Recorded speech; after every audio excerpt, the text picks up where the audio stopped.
అందరు మీడియా మిత్రులకి నమస్కారం. నామినేషన్ ఏనికి నేను వచ్చినాను. ఒక ముహూర్తం ఉంటుంది, ఒక మంచి సమయం ఉంటుంది. ఆ సమయం చూసిన తర్వాత నేను పార్టీ ఆఫీస్కి వచ్చినాను. ఫామ్ కూడా తీసుకున్నాను. ఈ ఫామ్లో 10 మెంబర్స్ కౌన్సిలింగ్ మెంబర్ సైన్ కావాలి, సంతకం కావాలి.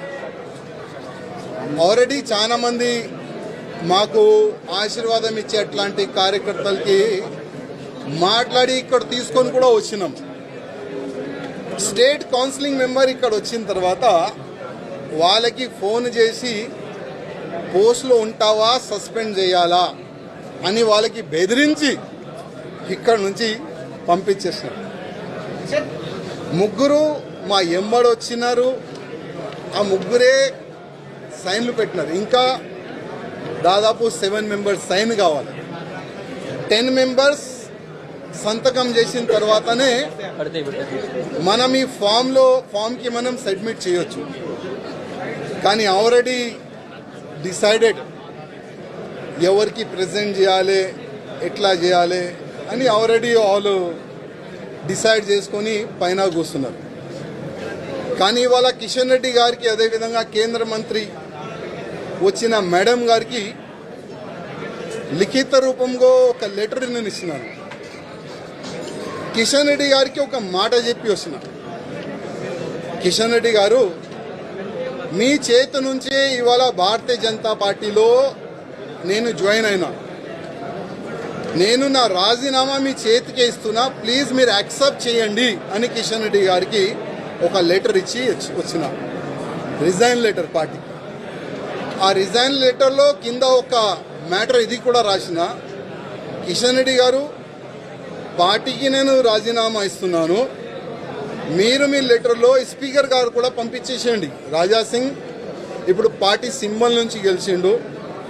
రాజాసింగ్ ఇప్పుడు బీజేపీ ఎమ్మెల్యే కాదు, ఆయనకి సస్పెండ్ చేయనని స్పీకర్ కూడా ఒక లెటర్ రాసిస్తే నేను దానికి సపోర్ట్ చేస్తాను. ఎందుకంటే పార్టీ సింబల్తోని గెలిచిన తర్వాత, పార్టీకి రిజైన్ ఇచ్చిన తర్వాత పార్టీలో అంటే పార్టీ బీజేపీ ఎమ్మెల్యే ఉండకూడదు కదా అని ఆ విధంగా ఒక లెటర్ మా కిషన్ రెడ్డి గారికి ఇచ్చి వచ్చినాడు. దురదృష్టం ఏంటంటే 2014 నుంచి ఎన్ని ఇబ్బందులు భరించి ఇక్కడ వరకు వస్తున్నానంటే మా మీడియా మిత్రులకి కొంతమందికి తెలుసు. ఇవాళ నేను టెర్రరిస్ట్కి టార్గెట్లో ఉన్నా. నేను కాకుండా నా ఫ్యామిలీ మొత్తం ఆ టెర్రరిస్ట్ టార్గెట్లో ఉన్నారు. కానీ ఎంత కష్టపడి ఇవాళ లేకపోతే రేపు బీజేపీ గవర్నమెంట్ తెలంగాణలో వస్తుంది అనుకుంటాం. కానీ దురదృష్టం ఏంటంటే తెలంగాణలో బీజేపీ రావద్దు అనేవాళ్ళు చాలా జమ అయిపోయినారు పెద్దోళ్ళు. ఇప్పుడు వాళ్ళే అనుకోకపోతే మేము ఎంత కష్టపడి మా ఫ్యామిలీని రిక్స్ చేసిన తర్వాత, ఇంత పని చేసిన తర్వాత లాభం మేము ఉండవు కదా. అందుకోసం అయ్యా మీ పార్టీకి దండం, మీకు దండం అని ఒక లవ్ లెటర్ ఇచ్చి వెళ్తున్నాం. జై శ్రీరామ్. తెలంగాణలో మన భారతీయ జనతా పార్టీ పతాకాన్ని ఎగిరియాలంటే, గోల్కొండ కిలా మీద బీజేపీ జెండా ఎగిరియాలంటే, కాసాబ్ జెండా ఎగిరాలంటే మన కార్యకర్తలు ప్రతిరోజు కష్టపడి మన పార్టీ కోసం పనిచేయాల్సిన అవసరం ఉంది మిత్రులారా. ఇంతమంది ప్రశ్న వచ్చింది, కొత్త పాత అని. కొత్త లేదు, పాత లేదు మిత్రులారా. మన ఇంట్లో పాప పుట్టినా, అమ్మాయి పుట్టినా, బాబు పుట్టిన రోజు నుంచే మన కుటుంబ సభ్యులు. అట్నే భారతీయ జనతా పార్టీలో చేరినప్పటి నుంచే భారతీయ జనతా పార్టీ కానీ కొత్త లేదు, పాత లేదు అనే విషయాన్ని గుర్తుపెట్టుకోవాలి. ఎవరైనా సరే కొత్త పాత విభేదాలు తీసుకున్నారంటే అది పార్టీ శ్రేయ కోసం కాదనే విషయాన్ని గుర్తుపెట్టుకోవాలి. నది ప్రవహించాలి, కొత్త నీరు రావాలి, వస్తేనే నీరు ఒక స్వచ్ఛత ఉంటుంది. కాబట్టి ఈ స్వచ్ఛ నీరు, ఈ స్వచ్ఛత కోసమైనా కనీసం మనం కొత్త వాళ్ళని రాణిస్తాం. నేను తెలంగాణలో యువకులకు నేను ఇక్కడి నుంచి కోరుతా ఉన్నాను, యువకులు రాజకీయాలు రావాలి. తెలంగాణ యువత రాజకీయ చైతన్యం ఉన్నది. కాబట్టి తెలంగాణ యువకులు ఈరోజు భారతీయ జనతా పార్టీలో చేరాలి. తెలంగాణ మహిళలు కూడా భారతీయ జనతా పార్టీ, ఎందుకంటే రేపు రాబోయే రోజుల్లో 30% మోదీ గారు చేపట్టే రిజర్వేషన్స్ వస్తూ ఉన్నాయి. కాబట్టి మహిళలు కానీ యువకులు కానీ ఈరోజు భారతీయ జనతా పార్టీలో చేరి భారతీయ జనతా పార్టీని బలపరిచి రాబోయే రోజుల్లో ఒక ప్రజాస్వామ్య తెలంగాణ, ఒక వికసిత తెలంగాణని మనం తీసుకురావాలంటే భారతీయ జనతా పార్టీ అధికారం రావాలి. ఈరోజు ప్రజలు చూస్తూ ఉన్నారు, భారతీయ జనతా పార్టీ వైపు చూస్తూ ఉన్నారు, ప్రజలు కోరుతూ ఉన్నారు, బీజేపీ ప్రభుత్వం కోరుతూ ఉన్నారు. కాబట్టి బీజేపీ ప్రభుత్వం ప్రజలు కోరుతున్నారు కాబట్టి మనం ఇక్కడ తయారు లేకపోతే రేపు రాబోయే రోజుల్లో మనం అధికారం రాలేం. ఒక రాజకీయ పార్టీకో అధికారంలో రావడమే మనకు లక్ష్యం. అధికారంలో రావాలంటే మనం కార్యకర్తలుగా ప్రజల్లో పోవాల్సిన అవసరం ఉన్నది. మన ముందు ఉన్నటువంటి ఛాలెంజ్ ఉన్నది. ఇప్పుడు రేపు రాబోయే రోజుల్లో ఇక్కడ లోకల్ బాడీ ఎలక్షన్స్ జరుగుతాయి, స్థానిక ఎన్నికలు జరుగుతాయి. ఇంతకుముందు చెప్పారు కిషన్ రెడ్డి గారు, పంచాయత్ సే పార్లమెంట్ తక్ భారతీయ జనతా పార్టీ గెలవాలి, ఆ ప్రయత్నం జరగాలి. కాబట్టి స్థానిక ఎన్నికల్లో కూడా భారతీయ జనతా పార్టీ పోటీ చేసి మనం డెఫినెట్గా మన ఒక బలాన్ని తెలంగాణలో పెంచాల్సిన అవసరం ఉందని చెప్పేసి కూడా తెలియజేస్తూ మిత్రులారా, రెండు విషయాలు మీకు చెప్పి ముగిస్తాను. ఎందుకంటే ఇవాళ కేవలం మనం సంస్థాగతంగా మీ అధ్యక్షుడు కాబట్టి ఎక్కువ రాజకీయాలు బోధించుకోలేదు. ఈరోజు చాలా సోషల్ మీడియాలో చూస్తూ ఉన్నాం, యూట్యూబ్లో చూస్తూ ఉన్నాం. ఒక మన దగ్గర ఉన్నటువంటి బీఆర్ఎస్ సోషల్ మీడియా ఒక వాట్సాప్ ఒక యూనివర్సిటీ పెట్టుకుంది, ఫేక్ న్యూస్ క్రియేషన్.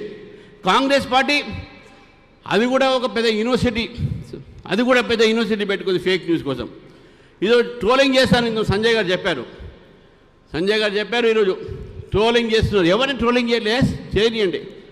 నా మీద నేను చెప్పారనుకోండి, కానీ వాళ్ళకి చెప్పదలుచుకున్నాను.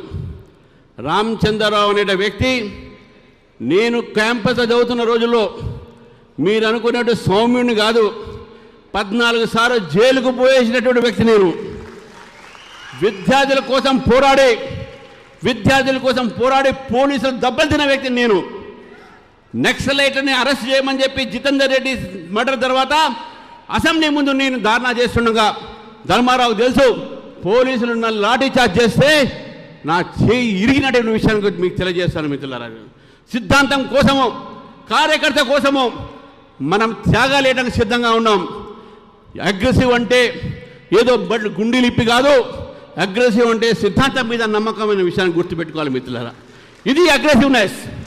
రామచంద్రరావు స్వాముడు కావచ్చు, మెత్తడు కావచ్చు, ఎస్, కానీ యుద్ధానికి దిగితే ఇప్పుడే నీకు కత్తి తీసాను బయట, కత్తి పొడవనుగానే ఈరోజు ప్రజాస్వామ్యంలో నడవదు. కానీ ప్రజాస్వామ్య పద్ధతిలో ఈ ప్రభుత్వం వ్యతిరేకంగా పోరాటం చేస్తాం. నేను పోరాటం చేసి విద్యార్థి పరిషత్ నుంచి, విద్యార్థి దశ నుంచి ఇక్కడ దాకా వచ్చాను. నేను అడ్వకేట్ల కోసం నేను పోరాడాను, న్యాయవాదుల కోసం పోరాడాను, టీచర్ అడ్వకేట్ మన విద్యార్థుల కోసం పోరాడాను. ఈరోజు తెలంగాణ ప్రజల కోసం పోరాడతాను.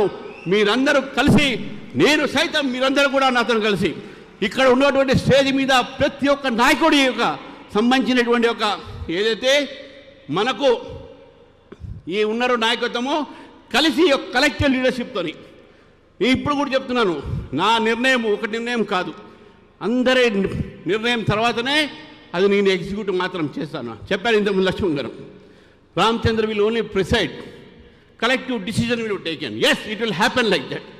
కాబట్టి మిత్రుల తెలంగాణలో మాకు భవిష్యత్ చాలా ఉంది.